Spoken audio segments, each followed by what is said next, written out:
Alright, the last one I think was part 5. So, this one will be part 6. It starts, go puppy dog. It starts December 22nd, 2016.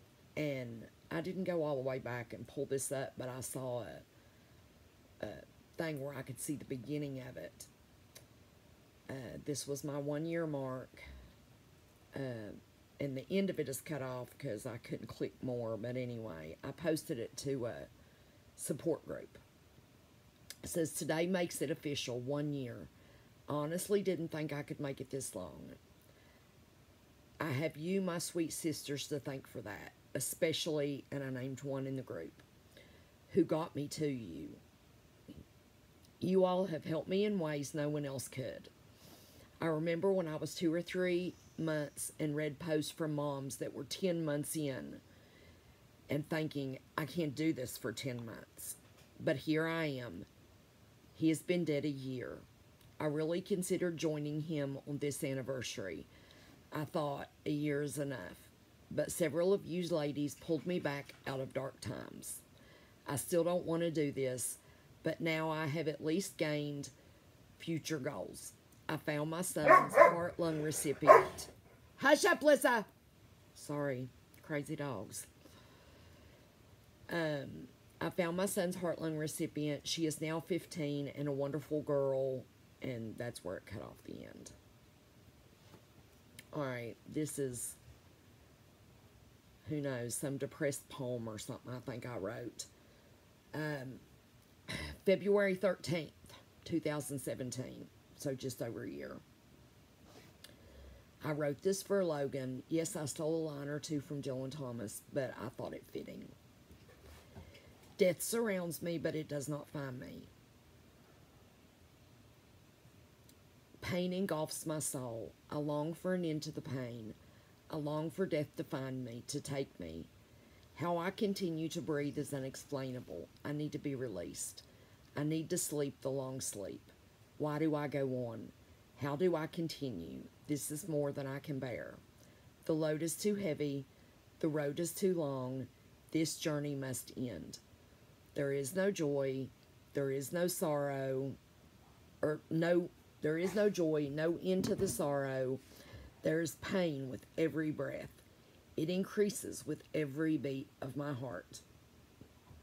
I can find no respite. It must end. I must find peace. I must release my breath to release the pain. By the way, February 13th, so this is 5 days before my mom died.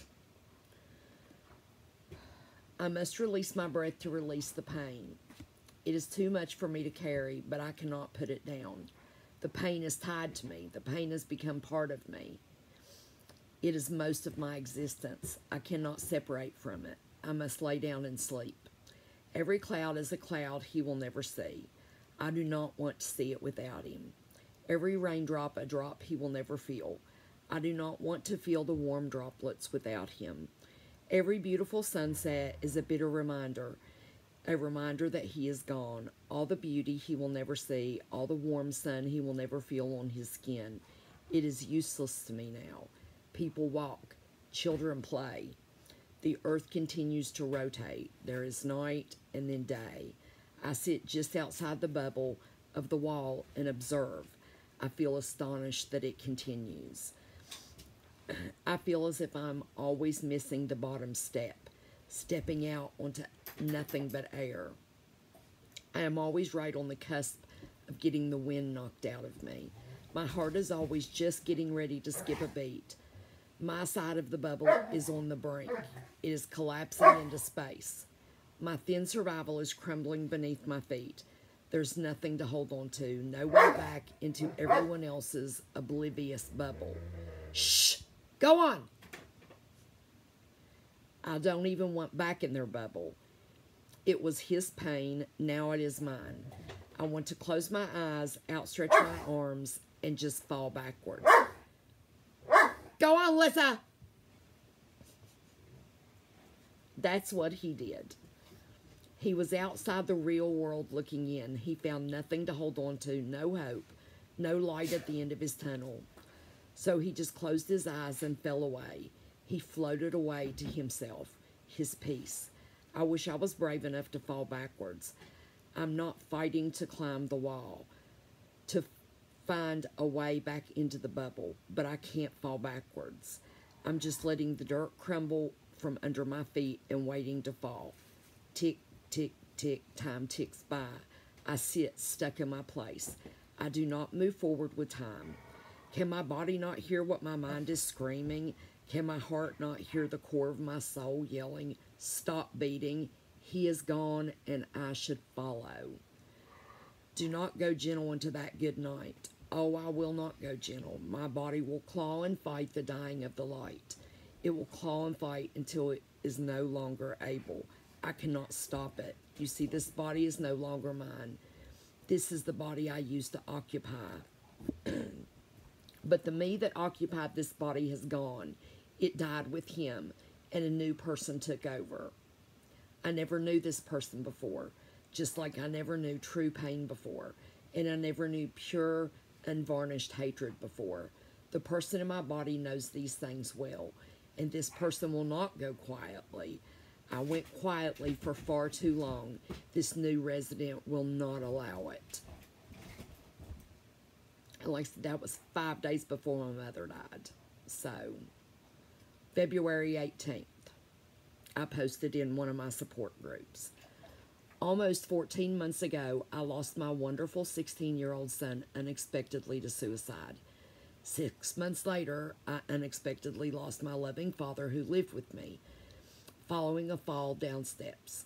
Today, my precious mother died, again unexpectedly, in her sleep here in our home. I just don't have words to describe my feeling other than I am numb. My parents came to live with us 2 years ago because my father had become ill. 14 months ago, I had my life intact. I was happy. Now I am lost. My parents were wonderful people. They had been married and virtually inseparable for 57 and a half years when my father died. My mother grieved his death for almost 8 months until today. Both of my parents were devastated when we lost my Logan. Now it is just me. My world is gone. This is the next day, I think, on public Facebook. For anyone that doesn't already know, we lost my loving mother yesterday.